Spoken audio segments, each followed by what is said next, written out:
ಎಲ್ಲರಿಗೂ ನಮಸ್ಕಾರ. ನಿಮಗೆಲ್ಲರಿಗೂ ಗೊತ್ತಿರುವ ಹಾಗೆ ಸಿಲ್ವರ್ ಇದೊಂದು ಪ್ರೀಸಿಯಸ್ ಮೆಟಲ್ ಅಷ್ಟೇ ಅಲ್ಲ, ಇದು ಇಂಡಸ್ಟ್ರಿಯಲ್ ಮೆಟಲ್ ಕೂಡ. ಸಿಲ್ವರನ್ನು ವ್ಯಾಪಕವಾಗಿ 3 ಕ್ಷೇತ್ರದಲ್ಲಿ ಬಳಕೆ ಮಾಡ್ತಿದ್ದಾರೆ. ಮೊದಲನೇದಾಗಿ ಎಲೆಕ್ಟ್ರಿಕಲ್ ವೆಹಿಕಲ್, ಎರಡನೇದಾಗಿ ಸೋಲಾರ್ ಇಂಡಸ್ಟ್ರಿ, ಮೂರನೇದಾಗಿ ಎಲೆಕ್ಟ್ರಾನಿಕ್ ಇಂಡಸ್ಟ್ರಿ. ಇವತ್ತಿನ ದಿವಸ ನಾವು ಎಲೆಕ್ಟ್ರಿಕಲ್ ವೆಹಿಕಲ್ ಬಗ್ಗೆ ವಿಸ್ತೃತವಾಗಿ ಮಾತಾಡ್ತೀನಿ. ಎಲೆಕ್ಟ್ರಿಕಲ್ ವೆಹಿಕಲಲ್ಲಿ ಸಿಲ್ವರನ್ನು ಯಾವ ರೂಪದಲ್ಲಿ ಬಳಕೆ ಮಾಡ್ತಾರಲ್ಲ ಅದನ್ನ ನಿಮಗೆ ಹೇಳ್ಕೊಡ್ತೀನಿ. ಎಲೆಕ್ಟ್ರಿಕಲ್ ವೆಹಿಕಲಲ್ಲಿ ನೀವು ನೋಡಿ ನಿಮಗೆ ಗೊತ್ತಿರುವ ಹಾಗೆ ಅದೊಂದು ಗ್ರೀನ್ ಕಲರ್ ಬೋರ್ಡ್ ಇರುತ್ತೆ, ಅದರ ರೂಪದಲ್ಲಿ ನೀವು ಗುರುತು ಮಾಡ್ಬೋದು. ಎಲೆಕ್ಟ್ರಿಕಲ್ ವೆಹಿಕಲಲ್ಲಿ ಸಿಲ್ವರನ್ನು ಹೇಗೆ ಯೂಸ್ ಮಾಡ್ತಾರಂತ ಅಂದರೆ, ಒಂದು ಇವಾಗ ಸದ್ಯದಲ್ಲಿ ಲಿಥಿಯಂ ಅಯನ್ ಬ್ಯಾಟ್ರಿ ಯೂಸ್ ಮಾಡ್ತಾರೆ, ಇನ್ನೊಂದು ಸಾಲಿಡ್ ಸ್ಟೇಟ್ ಬ್ಯಾಟ್ರಿ. ಅದು ಹೊಸದಾಗಿ ಸ್ಯಾಮ್ಸಂಗ್ನವರು ಇನ್ವೆಂಟ್ ಮಾಡಿದ್ದಾರೆ. ಅದ್ರ ಬಗ್ಗೆ ನಿಮಗೆ ಮಾಹಿತಿ ಕೊಡ್ತೇನೆ.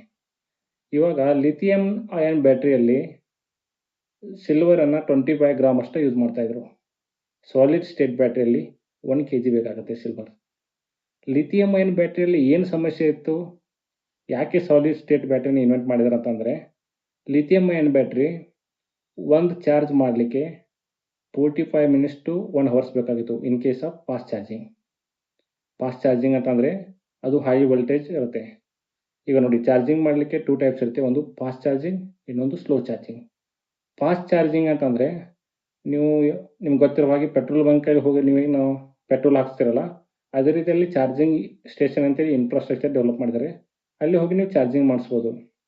ಅಲ್ಲಿ ಹೈ ವೋಲ್ಟೇಜ್ ಇರುತ್ತೆ, ಹೀಗಾಗಿ ಫಾಸ್ಟ್ ಚಾರ್ಜಿಂಗ್ ಆಗಿ ನಿಮಗೆ ವಿತಿನ್ 45 ಮಿನಿಟ್ಸ್ ಟು 1 ಅವರಲ್ಲಿ ಚಾರ್ಜ್ ಮಾಡ್ತಾರೆ ಲಿಥಿಯಂ ಅಯನ್ ಬ್ಯಾಟ್ರಿಯಲ್ಲಿ.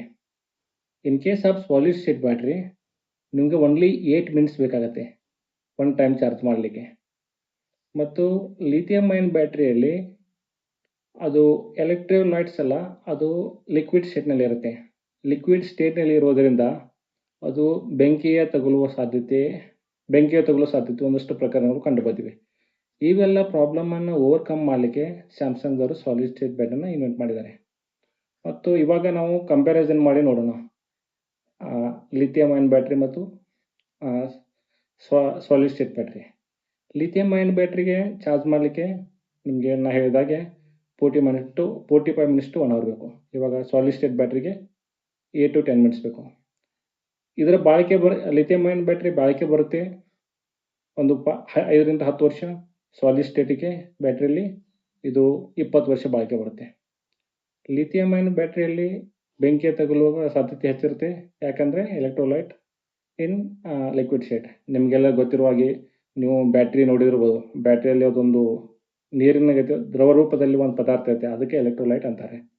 ಇವಾಗ ಸಾಲಿಡ್ ಸ್ಟೇಟ್ ಬ್ಯಾಟ್ರಿಯಲ್ಲಿ electrolytes are in solid state, so ಹೀಗಾಗಿ ಬೆಂಕಿ ಹಚ್ಚುವ ಪ್ರಮೇಯನೇ ಲಿಥಿಯಂ ಅಯನ್ ಬ್ಯಾಟ್ರಿ ಮೈಲೇಜ್ ಸಿಗುತ್ತೆ ನಿಮಗೆ ಸುಮಾರು 300 ರಿಂದ 500 kilometre. In case of solid state battery ನಿಮಗೆ ಸುಮಾರು 800 ರಿಂದ 1000 ಕಿಲೋಮೀಟರ್ವರೆಗೆ ಮೈಲೇಜ್ ಸಿಗುತ್ತೆ. ಈ ಉಪಯೋಗ ಆಗ್ತಾಯಿತ್ತು. ಸಾಲಿಡ್ ಸ್ಟೇಟ್ ಬ್ಯಾಟ್ರಿಯಲ್ಲಿ 1 kg ಬೆಳೆಗೆ ಬರ್ತಾ ಇದೆ. ನೋಡಿ ಎಷ್ಟು ಅಂತಂದರೆ 25 ಗ್ರಾಮ್ ಎಲ್ಲಿ 1 kgಯಲ್ಲಿ 40% ಬೆಲೆ ಹೆಚ್ಚಿಗೆ ಆಗಿದೆ. ಅದಕ್ಕಾಗಿ ಇವಾಗೇನು ವಿಶ್ಲೇಷಕರು ಹೇಳ್ತಿದ್ದಾರಲ್ಲ, ಮುಂಬರುವ ದಿನಗಳಲ್ಲಿ ಬೆಲೆ ಇನ್ನೂ ತುಂಬ ಹೆಚ್ಚಾಗ್ಬೋದು ಅಂತೇಳಿ, ಈ ಕಾರಣಗಳಿಂದಾಗಿ ಬೆಲೆ ಅದಕ್ಕೆ ಭಾರಿ ಬೇಡಿಕೆ ಬರ್ಬೋದು. ಇವಾಗ solid state battery may be 27 rollout ಆಗ್ಬೋದು. ಒಮ್ಮೆ ರೋಲ್ಔಟ್ ಆದಮೇಲೆ ಸಾಲಿಡ್ ಸ್ಟೇಟನ್ನು ವ್ಯಾಪಕವಾಗಿ ಬಳಕೆ ಮಾಡಲು ಪ್ರಾರಂಭ ಮಾಡಿದರೆ 1 ವರ್ಷಕ್ಕೆ ಬರೀ 20% ಅಷ್ಟೇ ಸಾಲಿಡ್ ಸ್ಟೇಟ್ ಬಳಕೆಯನ್ನು ಮಾಡಿದರೆ ಬೆಳೆಯ ಬೇಡಿಕೆ 1 ವರ್ಷದಲ್ಲಿ 16,000 ಮೆಟ್ರಿಕ್ ಟನ್ ಬೇಕಾಗತ್ತೆ.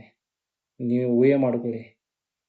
ಬರೀ ಎಲೆಕ್ಟ್ರಿಕಲ್ ವೆಹಿಕಲಲ್ಲಿ ಈ ಪ್ರಮಾಣದ ಬೇಡಿಕೆ ಇದ್ದಾದರೆ ಇನ್ನು ಸೋಲಾರ್ ಇಂಡಸ್ಟ್ರಿಯಲ್ಲಿಯೂ ಬೆಳೆ ಯೂಸ್ ಮಾಡ್ತಾರೆ ಮತ್ತು ಎಲೆಕ್ಟ್ರಾನಿಕ್ಸ್ ಇಂಡಸ್ಟ್ರಿಯಲ್ಲೂ ಬೆಳೆ ಯೂಸ್ ಮಾಡ್ತಿದ್ದಾರೆ.